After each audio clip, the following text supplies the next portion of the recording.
ఈ వీడియోలో మనము తేనెటీగలకు సోకే ముఖ్యమైన వ్యాధుల గురించి చర్చించుకుందాము. సో మొదటిగా వచ్చేది American foul brood. American foul brood ఇది ఒక బ్యాక్టీరియా వల్ల వచ్చే వ్యాధి. ఇది పెనిబాసిల్లస్ అనే బ్యాక్టీరియా వల్ల వస్తుంది. ఈ వ్యాధి వచ్చినప్పుడు మనం ఫ్రేమ్ని గమనించుకున్నట్టు అయితే అందులో larva and closed brood pupa దశ ఏదైతే క్యాపింగ్ అయి ఉంటుందో అవన్నీ చెల్లాచెదురుగా మన ఫ్రేమ్ మొత్తం వ్యాపించి ఉంటాయి. అండ్ ఆ క్యాపింగ్స్ ఏవైతే ఉన్నాయో అవి కూడా ఉబ్బెత్తుగా మరియు బ్రౌన్ కలర్లో మారిపోయి ఉంటాయి. ఎందుకంటే లోపలున్న లార్వా అనేది కుళ్ళిపోతూ ఉంటుంది. కుళ్ళిపోవడం వల్ల ఆ క్యాపింగ్స్ ఏవైతే ఉన్నాయో అవి బ్రౌన్ కలర్లో మారిపోయి ఉబ్బెత్తుగా అయిపోయి ఇంకా ఎక్కువగా మరియు మనకి బ్యాడ్ స్మెల్ అనేది వస్తుంది అన్నట్టు. దుర్గంధం అనేది వస్తుంది దాని దగ్గరికి వెళ్ళగానే. మళ్ళీ ఇందులో ఏమవుతుంది అని అంటే ఆ క్యాపింగ్స్కి రంధ్రాలు చేసి ఏవైతే చనిపోయిన లార్వా ఉన్నాయో వాటిని తేనెటీగలు బయటికి తీయడానికి ప్రయత్నిస్తాయి. అందుకని ఏమవుతుంది అంటే మీరు ఫ్రేమ్ని చూసినప్పుడు చాలా వరకు క్యాపింగ్స్ అన్నీ రంధ్రాలు పడి ఉంటాయి. ఎందుకంటే తేనెటీగల స్వభావం ఏంటంటే ఏ తేనెటీగ చనిపోయినా దాన్ని క్లీన్ చేసేస్తుంది. అందుకని ఈ క్యాపింగ్స్ లోపల చనిపోయిన లార్వాలు ప్యూపాలని కూడా ఆ తేనెటీగలు క్లీన్ చేయడానికని రంధ్రాలు చేస్తూ ఉంటాయి. ఈ రంధ్రాలు గమనించినట్లయితే కూడా మనము అమెరికన్ ఫౌల్ బ్రూడ్ వచ్చిందేమో అని భావించవచ్చు.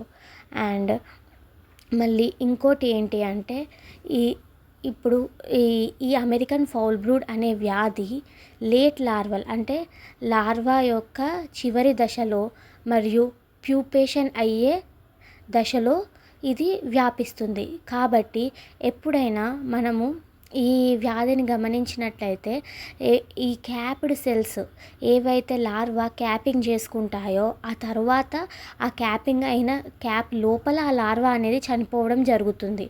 ఎందుకంటే ఇది క్యాపింగ్ అయిన తర్వాత సోకే వ్యాధి కాబట్టి. ఇందులో మనము లార్వాకి ఈ వ్యాధి సోకిందా లేదా అని తెలుసుకోవాలంటే ఒక చిన్న పరీక్ష చేసి తెలుసుకోవచ్చు. ఏంటి అని అంటే రోపినెస్ టెస్ట్ అని అంటారు. ఏదైతే లార్వా లోపల కుళ్ళిపోతూ కనిపిస్తుందో దాన్ని మనము చిన్న కట్టెపుల్లతోని లాగినట్లయితే అది ఒక తాడులాగా 3 నుండి 5 సెంటీమీటర్ల వరకు సాగుతుంది. అప్పుడు మనము ఇది అమెరికన్ ఫౌల్ బ్రూడ్ అని నిర్ధారించుకోవచ్చు. ఈ టెస్టే కాకుండా మనకి ఇంకో టెస్ట్ కూడా ఉంది. ఏంటి అంటే మిల్క్ టెస్ట్. పాలతోని మనం ఎప్పుడైతే ఒక టెస్ట్ ట్యూబ్లో కొన్ని పాలు తీసుకొని అందులో ఈ అమెరికన్ ఫౌల్ బ్రూడ్ సోకిన లార్వాని అందులో వేసినట్లయితే ఈ బ్యాక్టీరియా ఏదైతే ఉందో దీంట్లో ప్రోటీయేజ్ ఎంజైమ్ అనేది ఎక్కువగా ఉంటుంది. అది ఏమి చేస్తుందంటే ఈ పాలలో ఉన్న ప్రోటీన్స్ని బ్రేక్ చేసి మనకి ఆ వైట్ కలర్ మొత్తం ట్రాన్స్పరెంట్ ఫ్లూయిడ్ లాగా కనిపిస్తూ ఉంటుంది అన్నమాట. మనము ఈ ఫోటోలో క్లియర్గా చూస్తే అమెరికన్ ఫౌల్ బ్రూడ్ లార్వా వేసిన టెస్ట్ ట్యూబ్ మొత్తం నీళ్ళలాగా క్లియర్గా అయిపోయింది. యూరోపియన్ ఫౌల్ బ్రూడ్ ఉన్నది ఎల్లోయిష్ వైట్ అంటే కొంచెం పసుపచ్చ రంగులో మారింది. ఈ విధంగా మీరు American foul brood European foul బ్రూడ్ని గుర్తించవచ్చు. మరియు ఇంకొకటి ప్యూపల్ దశలో ఏదైతే లేట్ ప్యూపాకి గనక ఈ వ్యాధి సోకినట్లయితే ప్యూపల్ టంగ్ అనేది బయటికి ఇలా నిలువుగా ఉంటుంది. మీరు ఈ ఫోటోలో చూడొచ్చు ఆ ప్యూపల్ టంగ్ అనేది సెల్ బయటికి ఎలా నిలువుగా నిలబడిందో. ఇవన్నీ అమెరికన్ ఫౌల్ బ్రూడ్ వ్యాధిని గమనించవలసిన సిమ్టమ్స్. నెక్స్ట్ ఇంకొకటి European foul brood. European foul brood ఇది అమెరికన్ ఫౌల్ బ్రూడ్ అంత డేంజర్ కాదు. అయినా ఇందులో కూడా ఏమవుతుంది అని అంటే మన బ్రూడ్ అనేది స్కాటర్డ్ చెల్లాచెదురుగా ఫ్రేమ్ మొత్తం ఉంటాయి.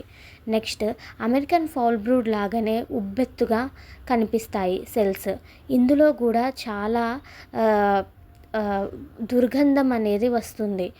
ఇందులో ముఖ్యంగా లార్వా అనేది ఎల్లోయిష్ వైట్ పసుపచ్చ రంగులో మారుతుంది. ఒక ఎగ్ మన గుడ్డు యొక్క యోల్క్ చూసినట్లయితే ఎలా ఉంటుందో మనకి లార్వా అలా కనిపిస్తుంది. సో ఇది మనం అమెరికన్ ఫౌల్ బ్రూడ్ నుండి ఎలా వేరు చేయాలి అని అంటే, ఇది లార్వా యొక్క మొదటి దశలోనే సోకుతుంది. సో క్యాపింగ్ అవ్వక ముందే లార్వా అనేది చనిపోవడం జరుగుతుంది. దాన్ని బట్టి మనం నిర్ధారించుకోవచ్చు ఇది యూరోపియన్ ఫౌల్ బ్రూడ్ అని. మళ్ళీ ఈ లార్వా రంగు కూడా మనకి పసుపచ్చ మరియు వైట్ కలర్లో ఉంది. అండ్ మనము ఈ లార్వాని రోపినెస్ టెస్ట్ కనుక చేసినట్లయితే ఇది అమెరికన్ ఫౌల్ బ్రూడ్ అంతగా సాగదు.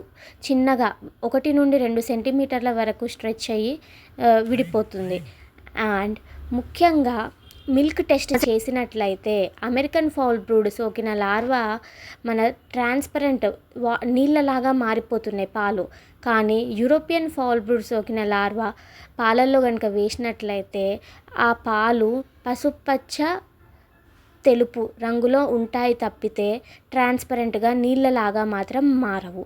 సో ఇది ఇలా మనము American foul brood and European foul brood వ్యాధులని మనము గుర్తించవచ్చు. Thank you.